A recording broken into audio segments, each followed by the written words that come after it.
Paskutiniu metu pastebiu, kad žmonės tampa labai išsiblaškę, labai visi gyvena virtualiam pasaulyje, nesusikoncentruoja, žinios pastoviai yra baisios, kažkur karai, kažkokios tai nelaimės nuolat ir žmogus toks tampa pasimetęs, nieko nebegali padaryti, nebesusikoncentruoja. Ir kaip tu, Laura, manai, koks galėtų būti patarimas, esant tokiai būsenai?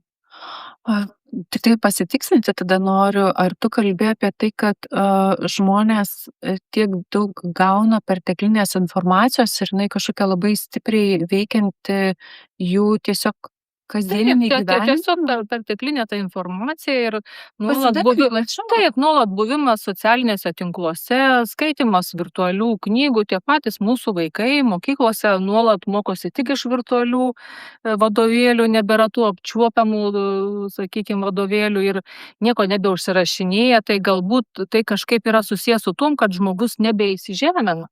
Ir jisai tampa toks nebeatsparus tam visam informacijos rautui. Na, šiaip tai mes ir gyvenam skaitmeninėme amžiuje, kitaip jau nebus. Manau, kad atsukti laiko jau to nebus įmanoma, bet aš girdžiu kažkaip, tu labai paminėjai, kad nieko nėra apčiuopiamo, užrašomo. Taip. Pasidalink, apie ką tu kalbėjai. Tai žmonės tiesiog gal yra pamiršę, kaip netgi rašyti, viską daro. O kaip tu viską rašo. Aš tai stengiuosi, kiek įmanoma, užsirašinėti dalykus, nes nemėgstu net tų virtualių kalendorių ir užsirašinėti dalykus, tikslus, ką tu nori padaryti, nes netgi moksliškai yra įrodyta, kad jeigu tu tikslą užsirašai, tai tu greičiausiai jį pasieksi, negu kad tik tai pagalvoji, kad mintyse kažkoks yra tikslas, bet realybėje jau kaip ir nėra. Šiaip suprantu, ką tu kalbi. Aš pati labai tai praktikuoju, kad visada irgi papunkčiui netgi susirašau, ką aš turiu atlikti ir net prioritizuoju, ką svarbiausia reikėtų atlikti. Ir čia, žinai, bet kaip tu sakai, net ir moksliniai tyrimai tą teigia, kad tai pravartu daryti, nes matai, kas atsitinka, kaip mes įgyvendinam tai, ką užsirašom, dedam tą check, mes gaudom didžiulį pliūpsnį dopamino pasitenkinimo, kad mums tai pavyko, o jeigu kiti dar ir išsibraukia, reiškia, čia pradeda smegenyse vystytis šitas mechanizmas, kuris vadinasi atpildo sistema.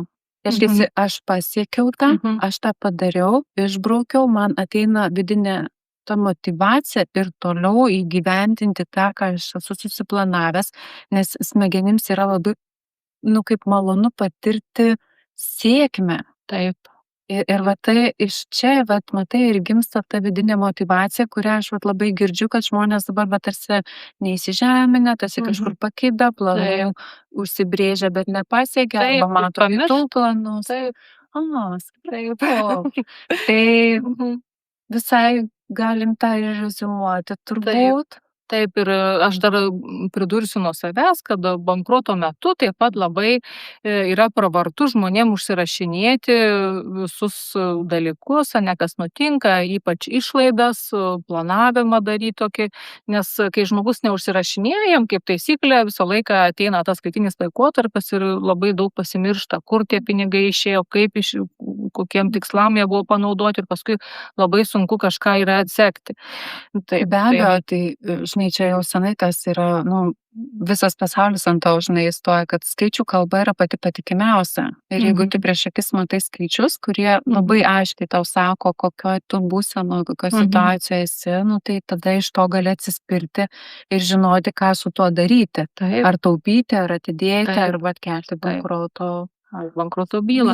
Ir dar tavęs tokį klausimą turėčiau paklausti, o kaip dabar, sakykime, žmogus ateina pas psichologą į konsultaciją, kiek naudinga jam būtų, sakykime, užsirašinėti tos savo išgyvenimus kažkokius, tiesiog rašyti dienoraštį, kaip tai veikia tą žmogaus savijautą, ar į gerą pusę? Žinoma, kad į gerą. Dienoraščio rašymas yra, tikrai labai pravartus daryti dalykas, nes, matai, pas psichologą ateinama kartą per savaitę, 50 minučių.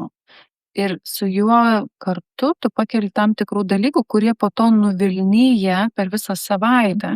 Ir tu ta tavo specialisto nebus šalia, bet Mhm. tau tam tikri dalykai iš vidaus, iš gelmės pasikels. Tai dienoraščio rašymas gali tapti Mhm. toksai dalykas, kur tu gali tiesiog visą tai išrašyti, išjausti ir atbuline data po to pasižiūrėti, kaip tu jauteisi, kaip tu tą pergyvenai, ką tu išsisprendei, o galbūt kažko neišsisprendei. Tai labai geras dalykas yra rašyti dienoraštį.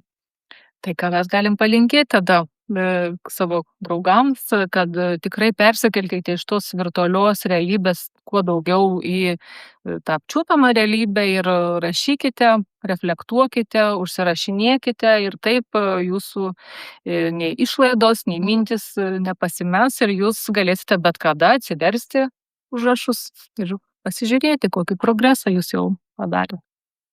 Ir tai taps apčiuopiama.